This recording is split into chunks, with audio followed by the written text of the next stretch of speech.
Welcome to The Explainer. Today, we're diving deep into the leading man. From the muscle-bound heroes to the emotionally available heartthrobs, media has created this really powerful and, let's be honest, often contradictory script for what it means to be a man. So let's break it down.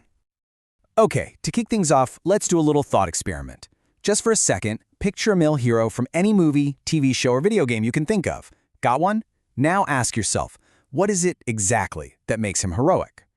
Is it that effortless cool, that calculated control and sheer confidence of someone like James Bond, who always seems to have a plan and, of course, a witty comeback ready to go? Or hey, maybe it's something a little more primal. Is it the raw, physical power and the scarred-up toughness of a character like Geralt of Rivia, a guy who basically triumphs through sheer brute strength? Or could it be that relentless, almost obsessive, goal-oriented drive? Think of a hero like Batman. He's completely defined by his mission, a guy who puts achieving his goal above absolutely everything else. So here's the thing. These heroes, as different as they might seem on the surface, often share a common blueprint. For decades, media has relied on a really powerful formula to create that classic action hero we all know. There's actually an academic term for this, and it's hegemonic masculinity. Hegemonic is just a fancy way of saying the most dominant and influential idea at any given time. And in media, this translates to a male lead who proves his worth through successful, traditionally masculine actions. And you can see the formula right here. It's all about tangible power and control. It creates this really clear, satisfying story that builds to a climax of, well, masculine achievement, whether that's winning a fight, winning a car chase, or winning the affection of a love interest. But that brings up a really interesting question. Who is this image of hypermasculinity actually for? Is it really just for a male audience? Well, not necessarily. The source material makes a great point here that this kind of extreme male prowess can absolutely be a form of sexual objectification. I mean, just think about that super famous shot of Daniel Craig walking out of the ocean in Casino Royale. That was no accident. It was a very deliberate marketing choice to objectify the male body in a way that, for a long, long time, was pretty much exclusively reserved for women. And right here is where the problem starts to creep in. Because for most men, life isn't about car chases and saving the world, right? This massive gap between the fantasy we see on screen and the reality of everyday life has led to what some have called a crisis of masculinity. So, how did the media respond to this so-called crisis? Well, whenever one ideal of a man starts to feel a little stale, you can bet there's a new one ready and waiting to take its place. In response, the media gave us the new man, and he was a total departure from the action hero. He was emotionally aware, he was comfortable with domestic life, and he was not afraid of a good skincare routine. Basically, he was sensitive, nurturing, and very image-conscious. But let's be real, this shift wasn't just some pure cultural evolution. It was also incredibly profitable. This new focus on male appearance and self-care created a huge, booming market for men's fashion and cosmetic products. This led to what some have called commercial masculinity, an ideal that's promoted and sold by advertisers. Of course, not everyone was on board with this new, sensitive man. And this discomfort led to a really powerful and, honestly, a deeply contradictory backlash that basically tried to have it both ways. And that's where lad culture comes in. It got huge in the late 90s and early 2000s thanks to magazines like FHM and Loaded.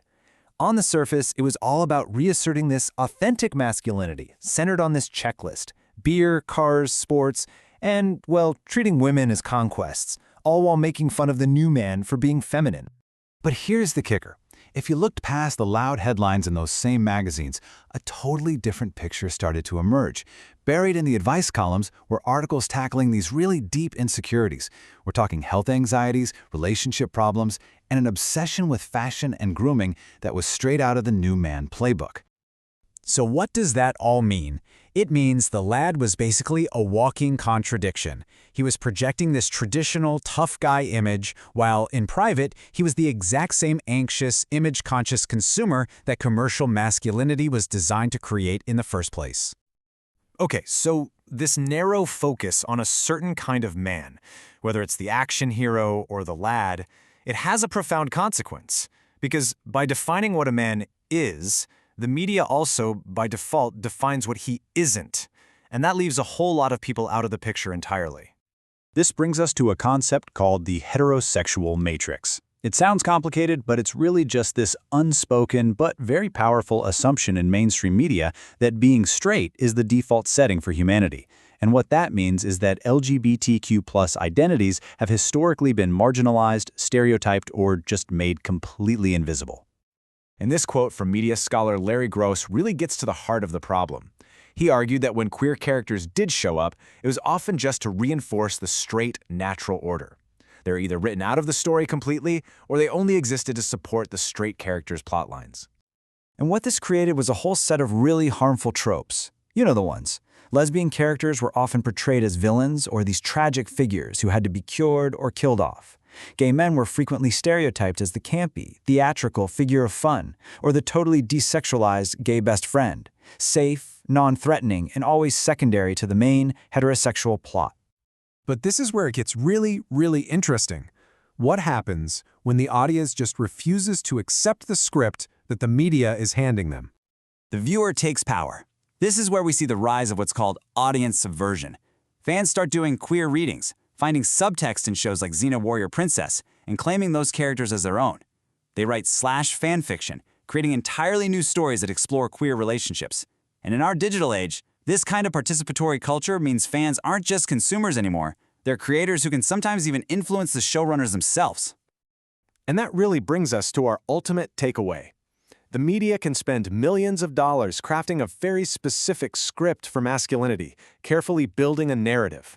But once that story is out in the world, its meaning is no longer in their hands. It's in ours. The audience always gets the final word.